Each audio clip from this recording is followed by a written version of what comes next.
I Norge det ca. 73 000 innvandrere som I jobber de overkvalifiserte for. Dette ikke bare vanskelig for enkeltindividene som ikke får brukt sin kompetanse og sin bakgrunn, men det også et stort samfunnsøkonomisk tap. Og litt av grunnen til at dette tallet så høyt I Norge, at denne gruppen detter mellom ganske mange forskjellige stoler. Hvis du har høyere utdanning, så blir du sett på som mer selvgående og får ikke så mye hjelp eller så mye tilrettelagt hjelp av det offentlige. Og selv om det kanskje lettere å få en hvilken som helst jobb, hvis du har en bachelorgrad, en mastergrad eller kanskje til og med en doktorgrad, så Norge et ganske vanskelig land å få en relevant jobb I. Dette var bakgrunnen for at vi startet sammen om en jobb I 2017, med visjon om at alle som kommer til Norge skal få mulighet til å få brukt sin kompetanse og sitt potensial. Dette gjorde vi gjennom å starte et mentorprogram, spesielt rettet mot å støtte høyt utdannede innvandrere inn I en relevant jobb. Vi oppdaget fort at det å bli koblet på en personlig mentor fra ditt fagfelt en veldig god metode for å støtte folk på veien mot en relevant jobb. Og vi tenkte derfor tidlig at alle som kommer til Norge burde få tilbud om å få en personlig mentor.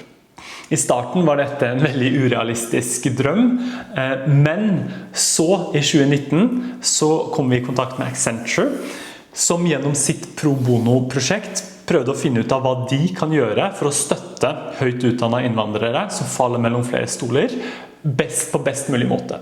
De landet på at den mest effektive måten de kunne bidra til denne gruppen var å hjelpe til med å skalere mentorprogrammer. Og I den forbindelse så fant de frem til oss, og vi gikk sammen for å utvikle en skreddersydd digital plattform som kunne være et verktøy for å støtte mentorprogrammer for denne målgruppen. Og det fungerte kjempebra. Etter ganske mye jobb ble den digitale plattformen klar, den ble lansert, og da skjedde det to ting. Det første var at vi virkelig fikk effektivisert driften og ble Norges største mentorprogram for høyt utdannede innvandrere. Det andre, og det kanskje mest interessante, var at vi så at en del deltakere som ventet på å bli koblet med mentor, faktisk fikk seg jobb før vi rakk å koble dem, kun fordi de brukte ressursene, de brukte nettkursene, de brukte nettverket I den digitale plattformen. Og det fikk oss til å tenke, fordi å koble noen med en mentor ganske tidskrevende, og det krever ganske mye tid fra vår side. Å gi noen tilgang til en digital plattform derimot, skalerbart på en helt annen måte. Så vi tenkte at hva hvis vi snur dette rundt, at den digitale plattformen ikke blir et verktøy for jobbsøkere som koblet på en mentor, men I stedet at den digitale plattformen åpen for alle, og så kan du heller derifra søke deg videre til mentorprogrammet hvis du ønsker og hvis det rett for deg. I januar 2024 så gjorde vi denne endringen, vi åpnet plattformen opp for alle, og gjennom hele 2024 så fikk vi I snitt nesten en ny deltaker hver eneste dag som meldte seg inn I den digitale plattformen. Det betyr at den digitale plattformen ble et av Norges største fellesskap for denne gruppen, som også gjorde at vi fikk ganske stor interesse fra flere kommuner, flere bedrifter, som ønsker å rekruttere mer mangfoldig, og ser potensialet I å rekruttere gjennom dette nettverket. I 2024 gjorde vi også flere koblinger enn noensinne.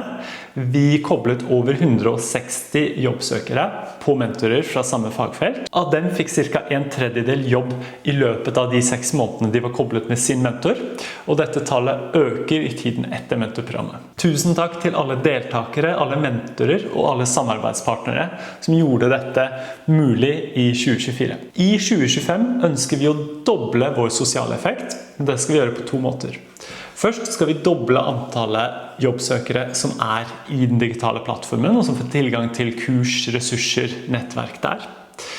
For det andre så ønsker vi å doble antall koblinger vi selv gjør. Det skal vi gjøre både gjennom å øke vårt mentorprogram, men vi skal også gjøre det gjennom å samarbeide med andre aktører som driver mentorprogram, ved at de får tilgang til å bruke den digitale plattformen som et verktøy for å effektivisere og øke kvaliteten på egne program, og dermed frigjøre tid til å koble enda flere deltakere og følge opp enda flere deltakere hos seg. Hvis du ønsker å ta del I dette I 2025, eller kun ønsker å følge med på arbeidet vårt, meld deg på nettsiden, eller følg oss på LinkedIn. Tusen takk, og godt nytt år!